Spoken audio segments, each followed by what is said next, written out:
आता बघूयात इतरही टॉप 9 राजकीय बातम्या। पुण्यात भिंतीला हिरवा रंग देत फुलांची चादर चढवलेल्या जागी मेधा कुलकर्णी यांनी भगवा रंग दिला, तर व्हॉट्सअॅपवरील माहिती व्हेरीफाय करून ऍक्शन घेतली। कुलकर्णींची यावर प्रतिक्रिया, तर मेधा कुलकर्णींनी जे काही केलं ते बालिशपणा होता, सुषमा अंधारेंची यावर टीका। योजनांमुळे सरकारी कर्मचाऱ्यांचे पगार थकले, महापालिका आणि जिल्हा परिषदांच्या निवडणुकांनंतर लाडकी बहीण योजना बंद होईल, विनायक राऊतांचं वक्तव्य। 2025 मावळताना मोदी पदावर नसतील, मोदी शहांच्या कुंडलीतला राजयोग संपेल, सामनाच्या रोखठोकमधून दावा।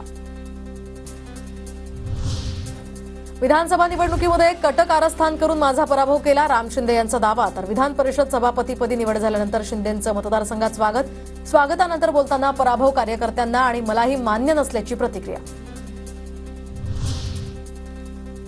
जालना महापालिकेवर आमचा झेंडा फडकणार, महापालिकेची पूर्ण तयारी हाच आमचा नव्या वर्षाचा संकल्प, कैलास गोरंट्याल यांची प्रतिक्रिया। नागपूर महापालिका निवडणुकीसाठी भाजपची तयारी सुरू, तर प्रत्येक बूथवर भाजप नवीन 200 सदस्य जोडणार। कल्याण अत्याचार प्रकरणावरून माजी नगरसेवक महेश गायकवाड आक्रमक, तर उज्ज्वल निकम यांची सरकारी वकील म्हणून नियुक्ती नको, निकम यांनी भाजपच्या तिकिटावर निवडणूक लढवली, महेश गायकवाड यांचे आरोप। ठाणे नगरपालिकेचे प्रथम नगराध्यक्ष आणि शिवसेनेचे माजी खासदार सतीश प्रधान यांचं वृद्धापकाळानं निधन, तर उद्या सकाळी 10 वाजता त्यांच्या ठाण्यातल्या निवासस्थानावरून अंत्ययात्रा निघणार।